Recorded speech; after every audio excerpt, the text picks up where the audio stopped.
ಆಜಿ ಮಸಾಲ. ಎಂತ ಅಡಿಗೆಯ ರುಚಿಯಾಗೋ ರಹಸ್ಯವು 20 ರೂಪಾಯಿ. ಮಂಡ್ಯದಲ್ಲಿ ಸಾಲ ಬಾಧೆಗೆ ರೈತ ದಂಪತಿ ಆತ್ಮಹತ್ಯೆ ಪ್ರಕರಣಕ್ಕೆ ಸಂಬಂಧಪಟ್ಟಂತೆ ಮೃತ ರೈತನ ಮನೆಗೆ ಸಚಿವ ಎನ್ ಚಲುವರಾಯಸ್ವಾಮಿ ಅವರು ಭೇಟಿ ಕೊಟ್ಟಿದ್ದಾರೆ. ಮೃತರ ಕುಟುಂಬಕ್ಕೆ ಸಾಂತ್ವನ ಹೇಳಿದ್ದಾರೆ ಚಲುವರಾಯಸ್ವಾಮಿ ಅವರು.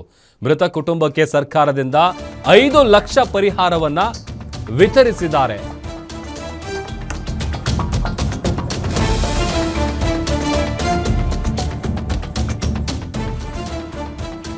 ಮಂಡ್ಯದಲ್ಲಿ ಸಾಲಬಾಧೆಗೆ ರೈತ ದಂಪತಿ ಆತ್ಮಹತ್ಯೆ ಪ್ರಕರಣಕ್ಕೆ ಸಂಬಂಧಪಟ್ಟಂತೆ ಮೃತ ರೈತನ ಮನೆಗೆ ಸಚಿವ ಎನ್ ಚಲುವರಾಯಸ್ವಾಮಿ ಅವರು ಭೇಟಿ ಕೊಟ್ಟಿದ್ದಾರೆ. ಮೃತರ ಕುಟುಂಬಕ್ಕೆ ಸಾಂತ್ವನ ಹೇಳಿದ್ದಾರೆ. ಮೃತ ಕುಟುಂಬಕ್ಕೆ ಸರ್ಕಾರದಿಂದ 5 ಲಕ್ಷ ಪರಿಹಾರವನ್ನ ವಿತರಿಸಿದ್ದಾರೆ. ಕುಟುಂಬದೊಂದಿಗೆ ನಾವಿದ್ದೀವಿ ಅಂತ ಸಚಿವರು ಧೈರ್ಯ ತುಂಬಿದ್ದಾರೆ. ಮಂಡ್ಯ ತಾಲೂಕಿನ ಬಿಹಟ್ನ ಗ್ರಾಮದಲ್ಲಿ ನಡೆದಿದ್ದಂತಹ ಘಟನೆ ಇದು. ಮೀಸೆ ಪುಟ್ಟಸ್ವಾಮಿ ನಾಗಮ್ಮ ಆತ್ಮಹತ್ಯೆಗೆ ಶರಣಾಗಿದ್ದಂತಹ ದಂಪತಿಗಳು ರೈತರ ಸಾಲ, ಕುಟುಂಬದ ಪರಿಸ್ಥಿತಿ ಬಗ್ಗೆ ಸಚಿವರು ಈ ವೇಳೆ ಮಾಹಿತಿಯನ್ನ ಪಡೆದಿದ್ದಾರೆ. ರೈತರು ಯಾವುದೇ ಕಾರಣಕ್ಕೂ ಕೂಡ ಇಂತಹ ತಪ್ಪು ನಿರ್ಧಾರವನ್ನ ತೆಗೆದುಕೊಳ್ಳಬಾರದು.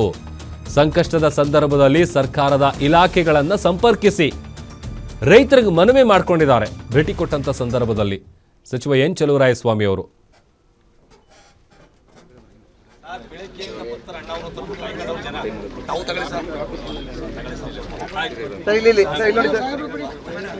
ಆಯ್ತಾ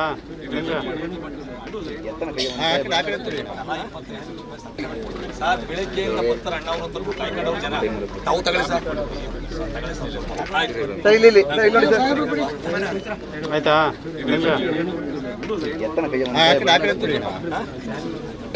ಸರ್ ಬೆಳಗ್ಗೆಯಿಂದ ಬರ್ತಾರೆ ಅಣ್ಣವರು ಕಾಯ್ಕೊಂಡವ್ರು ಜನ ತಾವು ತಗೊಳ್ಳಿ ಸರ್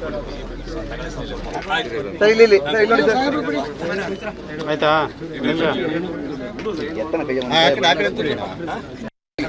ಸರ್ ಬೆಳಗ್ಗೆಯಿಂದ ಬರ್ತಾರೆ ಅಣ್ಣವರು ಕಾಯ್ಕೊಂಡವ್ರು ಜನ